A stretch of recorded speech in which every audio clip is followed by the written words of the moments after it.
အားလုံးပဲမင်္ဂလာပါ UK Match ရဲ့ Facebook နဲ့ YouTube Channel ကနေကြိုဆိုပါတယ်ဒီကနေ့ရဲ့နောက်ဆုံးရအားကစားသတင်းတွေကိုကြည့်ရမယ်ဆိုရင်တော့ဘာဆိုနာအသင်းကဥက္ကဋ္ဌဖြစ်သူဘာထိုမေယူတယောက်ဥက္ကဋ္ဌယာရုကနေနှုတ်ထွက်သွားခဲ့အချိန်မှာဘာဆိုနာကလပ်အသင်းကိုတော့ယာယီဥက္ကဋ္ဌတယောက်ကတာဝန်ယူဆောင်ရွက်နေတဲ့ဘာထိုမေယူကဘိုင်မြူနစ်ကိုသူတို့အရှက်ဖွယ်လီလီရှုံးနှိမ်ခဲ့တဲ့ပွဲအပြီးမှာပဲသူဥက္ကဋ္ဌယာရုကနှုတ်ထွက်ဖို့ဆုံးဖြတ်ချက်ကပိုမိုခိုင်မာစေခဲ့တယ်လို့သူပြောကြားခဲ့တယ်အဓိကကလပ်အသင်းကိုကောင်းစွမ်းဆောင်နိုင်တဲ့အစွမ်းစားရှိတဲ့အုပ်ချုပ်သူတွေမရှိသေးတဲ့အတွက်သူ့အနေနဲ့ဆက်ပြီးတော့တာဝန်ယူနေရတာဖြစ်ကြောင်းနဲ့အခုမှတော့နောက်တက်လာမယ့်အုပ်ချုပ်သူတွေကိုလုံးဝယုံကြည်စိတ်ချရတဲ့အတွက်ကြောင့်အခုလိုမျိုးယာရုကနှုတ်ထွက်ပေးသွားဖို့ကြေညာခဲ့တယ်ဆိုတဲ့အကြောင်းကိုဘာထိုမေယူကပြောကြားခဲ့တာပါဘာဆိုနာအသင်းကလက်လောမှာဥရောပစူပါလိပေါ့ဗျာယူရီဖာကဥဆောင်ကျင်းပမဲ့ European Premier League ဆိုတဲ့ပြိုင်ပွဲရဲ့တိုင်ကြီးက4ဘီလီယံကျော်လောက်ရှိတယ်အဲ့မှာဘာဆိုနာတသင်းလဲပါဝင်ဖို့ရှိတယ်ဆိုပြီးတော့သူကအတီးပြုကြေညာခဲ့တယ်ဒါဟာကလပ်အသင်းအတွက်နောက်ပိုင်းမှာဒီထက်ပိုကောင်းနိုင်တဲ့ဝေးကြီးတွေဝင်ရောက်လာနိုင်မဲ့အခွင့်အရေးမျိုးရှိတဲ့ကြောင့်ဒီကမ်းလှမ်းမှုကိုသူလက်ခံခဲ့တယ်လို့ပြောထားတယ်ဒီလိုမျိုးကြေညာတဲ့အခါမှာဘာဆိုနာဥက္ကဋ္ဌကိုယ်တိုင်ကကွန်ဖမ်းလုပ်ထားတဲ့အချိန်တစ်ဖက်ကဥရောပထိပ်တန်းကလပ်တွေဥဆောင်ကျင်းပမဲ့အဲ့ဒီပြိုင်ပွဲကို FIFA ကအတိမမပြုတ်ဘူးလို့ဆိုထားတယ် FIFA ရဲ့ဥက္ကဋ္ဌဖြစ်သူဘာပြောထားလဲဆိုတော့လက်လောနေထားရ FIFA ကအသက်အမှတ်ပြုထားတဲ့ပြိုင်ပွဲတွေကိုသာလက်ခံကျင်းပမှာဖြစ်ပြီးတော့နောက်ကျင်းပမဲ့ပြိုင်ပွဲတွေမှာအများကြီးလက်ခံကျင်းပခွင့်ရဖို့အတွက်ကလပ်ရောလိပြိုင်ပွဲတွေအားလုံးသဘောတူမှဖြစ်မယ်လက်လောနေထားရ 4.6 ဘီလီယံရှိတဲ့ European Super Premier League ပြိုင်ပွဲကိုကျင်းပဖို့ကလုံးဝကိုမဖြစ်နိုင်ဘူးလို့သူတို့ဘက်ကပြောထားပါတယ် Real Madrid မှာလည်း pressure တွေအပုံမြင်ဖြစ်နေတဲ့ Zinedine Zidane တယောက်နွေရာသီအပြောင်းရွှေ့ဈေးကွက်မတိုင်မီနှုန်းက PSG ရဲ့နီးပြ Thomas Tuchel နေရာမှာအစားထိုးဖို့အတွက် Paris Saint-Germain အသင်းနဲ့သူဆွေးနွေးခဲ့တယ်ဆိုပြီးသတင်းတွေတက်လာတယ် Thomas Tuchel ရဲ့နေရာမှာအစားထိုးတာဝန်ယူပေးဖို့ဒါပေမဲ့ဒီအချိန်မှာပြဿနာက Zidane ကိုယ်တိုင်ကသူအနေနဲ့မက်ဒရစ်မှာနေရတာပျော်ရွှင်ကြောင်းနဲ့အဲ့အသင်းကိုပြောင်းဖို့အစီအစဉ်မရှိဘူးဆိုပြီးတော့ PSG ရဲ့ကားလာမှုကိုညှင်းဆန်ပယ်ချခဲ့တယ်ဆိုပြီးလည်းသတင်းတွေမှာတွေ့ရပါတယ်။တခါဥရောပချန်ပီယံဘိုင်မြူနစ်အသင်းကလည်းနောက်ခံလူဒါဗစ်အလဘာကိုစာချုပ်တစ်ချုပ်ဆိုဖို့ကဆွေးနွေးမှုကပြက်ပြဲသွားပြန်တယ်။အလဘာကိုယ်တိုင်က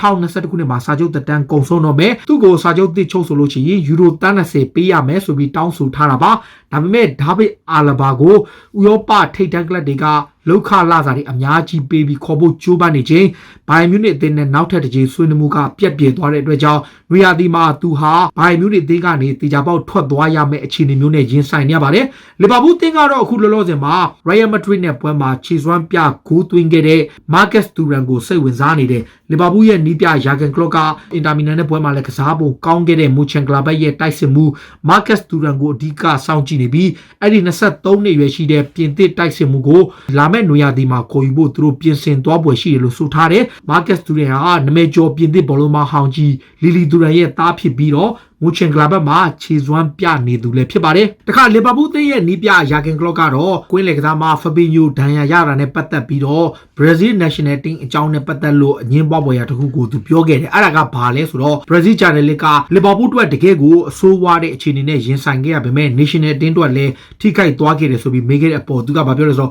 Brazil နီးပြထက်တင်နေနဲ့တော့ Fabinho ပေါ်တိတ်ပြီးစိုးရိမ်ပွဲရှိမဲ့ပုံမပေါ်ဘူးပေါ့ဗျာပြောချင်တာက Fabinho ကို Brazil မှာခေါ်ထားလဲအရန်ခုံမာသာထိုင်ထားတဲ့အတွက်ကြောင့်သူတို့တော့သိပ်ပြီးထူးခြားမှုမရှိဘူးဆိုပြီးတော့ယာဂန်ကလော့ကပြောခဲ့တာပါဒါပေမဲ့လီဗာပူးကလပ်အသင်းတော့ဖာဘီညိုဆုံးရှုံးတာဟာအရန်ကိုအဆိုးဝါးတဲ့ဆုံးရှုံးမှုတည့်ရဆိုပြီးတော့သူကတော့ဝန်ခံထားပါတယ်တခါမန်ချက်စတာယူနိုက်တက်ရဲ့အရန်ဂိုးသမားဆာဂျီယိုရိုမဲရိုကတော့ကလပ်အသင်းနဲ့စာချုပ်သစ်ဖြတ်သိမ်းဖို့ကိုဒီတစ်ပတ်အတင်းဆွေးနွေးနေပြီးသူ့အနေနဲ့မေဂျာလီကလပ်တွေကိုပြောင်းဖို့ကြိုးပမ်းနေသလိုအချိန်နဲ့မှာပဲသူ့ရဲ့ကလပ်ဟောင်းအာဂျင်တီးနားကအခြေစိုက်ကလပ်တွေကလည်းသူ့ကိုပြန်ခေါ်နေတယ်ရိုမဲရိုကိုယ်တိုင်ကယူနိုက်တက်အသင်းမှာပါဝင်ခွင့်မရတော့တဲ့အတွက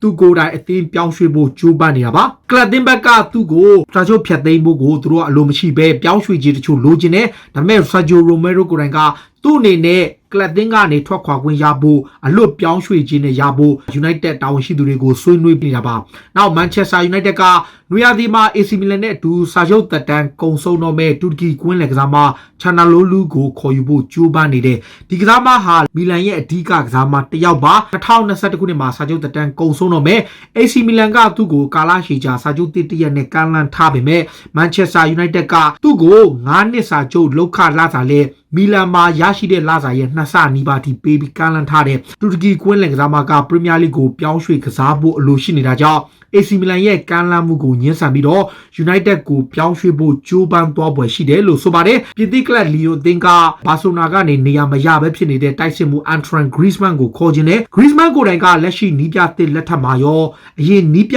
ဟောင်းတွေလက်ထပ်မှာပါပုံမှန်ကစားခွင့်မရလို့ခြေစွမ်းပျောက်ဆုံးနေတဲ့အထူးဖြင့်ပြင်သစ်လက်ရွေးစင်အသင်းရဲ့နီးပြ Didier Deschamps ကတော့သူ့အနေနဲ့ပုံမှန်ကစားခွင့်မရရင်တော့လက်ရွေးစင်အသင်းမှာအာမခံချက်နေရာတစုံတရာခွင့်ရမရှိဘူးလို့သူပြောထားတယ်ဒါကြောင့် Griezmann ကိုလိုချင်တဲ့ကလပ်တွေရှိလို့ကစားမကိုယ်တိုင်ကလည်းစဉ်းစားနေတယ်ဒါလီယွန်ကတော့သူ့ကိုခေါ်ယူနေတာပါဘာဆိုနာဟာတစ်ချိန်တည်းမှာပဲလီယွန်ရဲ့တိုက်စစ်မှုမန်ဖီဒီပိုင်းကိုခေါ်ဖို့ကြိုးပမ်းနေချိန်တကယ်လို့များနယ်သာလန်ကစားမကိုခေါ်ယူခွင့်မရခဲ့ရင် PSV ရဲ့တောင်ပံကစားမမာလန်ကိုခေါ်ခြင်းနဲ့အဲ့ကစားမက Dash လက်ရွေးစင်အသင်းရဲ့ကစားမတယောက်ဖြစ်လို့ခြေစွမ်းပြနေတဲ့တောင်ပံကစားမလေးဒါပေမဲ့ဘာဆိုနာဘက်ကအဲ့ကစားမလေးကိုစောင့်ကြည့်နေပြီးတော့သူတို့အနေနဲ့အရာခေါ်ယူဖို့မန်ဖီဒီပိုင်းသာဘာဆိုနာကိုပြောင်းရွှေ့လာခြင်းမရှိရင်ခေါ်ယူသွားမယ်လို့ဆိုပါတယ်ဒီအာဆနယ်အသင်းကြီးနဲ့မန်ချက်စတာစီးတီးရဲ့နောက်ခံလူကလစ်ရှီကတော့အခု35နှစ်အရွယ်ရှိပြီးသူ့အနေနဲ့အသင်းလက်မှတ်ဖြစ်နေရကနေပြင်သစ်ကလပ်စိတ်အတီယန်အသင်းကိုပြောင်းရွှေ့ဖို့သဘောတူလိုက်ပါပြီ။တခါတည်းမှာအာဆနယ်အသင်းရဲ့နောက်ခံလူခါလန်ချေဘာနဲ့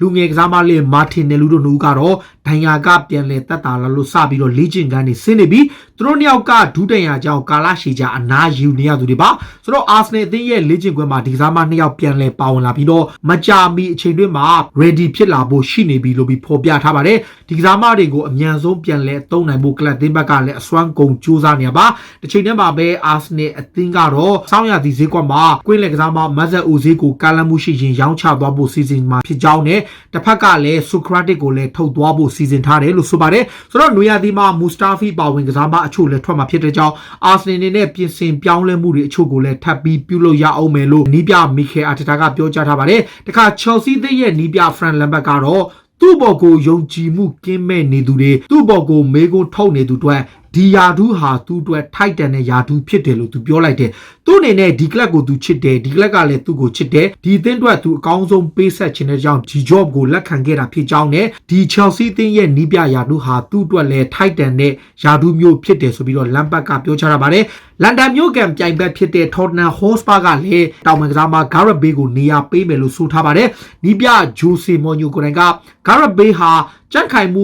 100% ပြေးလာပြီဆိုတာနဲ့သူ့အသင်းမှာပုံမှန်ကစားကွင်းရရှိမှာဖြစ်တယ်လို့ကြေညာပေးထားတယ်။ Gareth Bale ရဲ့အခြေအနေကိုစောင့်ကြည့်နေပြီးအချိန်တော်ကြာဘောလုံးကစားလာခဲ့ခြင်းမရှိတဲ့ကြောင့် Gareth Bale ကိုအပိုင်းလေးနဲ့သုံးနေတာဖြစ်တယ်လို့ Mourinho ကဆိုခဲ့တာပါ။တခါ Manchester City အသင်းရဲ့နီးပြဖတ်ဂွာဒီယိုလာကတော့နောက်ခံလူလာပေါ့ကိုဒဏ်ရာပြန်လည်မရရှိအောင်သူတို့အနေနဲ့တတိထားပြီးတော့အသုံးပြုနေရတယ်လို့ဆိုထားတယ်။ဟိုတနေ့ကမာဆေးနဲ့ပွဲမှာလာပေါ့အပါအဝင်အဓိကကစားမတွေပြန်ကစားတဲ့အခါမှာ City ကတော်တော်လေးကိုပြောင်းလဲသွားပြီးကောင်းသွားခဲ့တယ်။ဒါကြောင့်အဲ့ဘွဲမှာလည်းလာပေါ့ကိုဂျွန်စတုန်းနဲ့လဲခဲ့ပြီးတော့အလှည့်ကျပုံစံနဲ့လာပေါ့ကိုတတိထားပြီးသုံးသွားရမယ့်အခြေအနေရှိတယ်လို့ဆိုပါတယ်။နောက်Manchester City သင်းကလက်ရှိမှာလူငယ်ကစားမသစ် Ferran Torres ရဲ့ခြေစွမ်းပြမှုကိုလည်းချီးကျူးနေတဲ့ Champions League နှစ်ပွဲဆက်တိုက်သွင်းထားသလိုလက်ရှိမှာအသင်းကပေးထားရတဲ့ပေါင်21တန်းဆိုတဲ့တန်ကြီးထက်အများကြီးတန်ပြီးတော့ခြေစွမ်းပြနေတဲ့ Ferran Torres ပေါ်ကိုဖတ်ဂွာဒီယိုလာအပါအဝင် Man City အသင်းသားတွေအားလုံးကဂျီနက်လျက်ရှိနေကြတာပါ။ Juventus အသင်းကသူတို့အနေနဲ့ပြီးခဲ့တဲ့နွေရာသီတုန်းကဘာဆိုနာအသင်းမှာ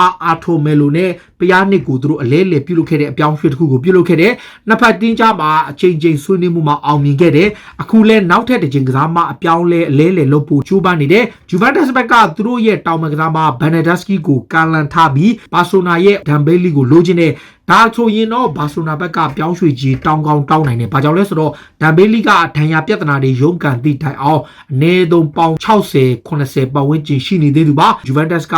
Bernardeschi နဲ့ Van der Beek ကိုအလိုက်ပေးပြီးတော့ဒဲလဲခြင်းတဲ့ပုံစံဒါပေမဲ့ဘာဆိုနာအသင်းကတော့ဒီပြောင်းရွှေ့ကိုလက်ခံသွားဖို့မရှိတော့ဘူးလို့ဆိုပါတယ်။ဒါ AC Milan အသင်းရဲ့တိုက်စစ်မှုကြီး Zlatan Ibrahimovic ကဟိုတနေ့ကရိုမာနဲ့တေချသွားပေမဲ့ဒီနေ့ရာသီတွင်းမှာ AC Milan အသင်းတွေနဲ့ Serie A ဆူဖလားကိုရရှိဖို့အခွင့်အရေးရှိနေပြီလို့ပြောထားတယ်ဗျ။မီလန်က Max Allegri တို့ Thiago Silva တို့ရှိစဉ်တုန်းက Ibrahimovic တို့က2011ခုနှစ်မှာသူတို့အနေနဲ့နောက်ဆုံးအမှတ်ပေးချန်ပီယံဘိုးဆွဲခဲ့တာပါ။အဲ့ဒီနောက်ပိုင်းမှာတော့ Juventus က6နှစ်ဆက်တိုက်ဘိုးဆွဲထားပါတယ်ဆိုတော့မီလန်လေးနဲ့နောက်ထပ်တစ်ကြိမ်အမှတ်ပေးချန်ပီယံဆူဖလားကိုရဖို့အခြေအနေကောင်းနေသလိုရာသီစ9ပွဲမှာတင်သူတို့က4ပွဲနိုင်တပွဲသေးချထားပြီးဇယားထိပ်မှာဥ ဆောင်နေတာလည်းဖြစ်ပါတယ်။ One Championship ပြိုင်ပွဲကြီးတစ်ဖြည်းဖြည်းနီးကပ်လာတဲ့အချိန်မှာပရိသတ်တွေစိတ်လှုပ်ရှားမှုတွေအများကြီးရှိနေတယ်။အောင်လာအန်ဆန်တယောက်ဘလို့ပုံစံနဲ့ရှင်ပြိုင်မှာလဲသူ့အနေနဲ့တော့ Rainier Director လို Fighter မျိုးနဲ့JJB ကပတ်ကိုရထားတဲ့အကျင့်ရထားတဲ့သူတွေနဲ့လေ့ကျင့်ထားတဲ့အကြောင်းအောင်လာအန်ဆန်အနေနဲ့မြမပရိသတ်တွေရဲ့လိုချင်တဲ့အောင်ပွဲကိုရယူပေးဖို့အသင့်ရှိနေပြီလို့ဆိုထားတယ်ဒီပွဲကို1ကနေစပြီးတော့ကျင်းပတဲ့ပြိုင်ပွဲတစ်ခုဖြစ်ပြီးတော့ဒီပြိုင်ပွဲကိုအောက်တိုဘာ30ရက်နေ့တောက်ကြနေ့မှာကျင်းပမှာပါစင်ကာပူနိုင်ငံမှာကျင်းပမှာဖြစ်ပြီးတော့ပရိသတ်250ကိုဝင်ခွင့်ပေးမှာပါဒီနေရာမှာကျွန်တော်တို့သိထားရမှာက One Championship ကအဲ့ပွဲကို Inside the Matrix ဆိုပြီးတော့နာမည်ပေးထားပါတယ်သူတို့အနေနဲ့အဓိကပွဲတွေအပါအဝင်စုစုပေါင်း6ပွဲကျင်းပမှာဖြစ်ပြီးတော့ကျွန်တော်တို့ရဲ့မြန်မာဂုံဆောင်အောင်လာအန်ဆန်ပွဲက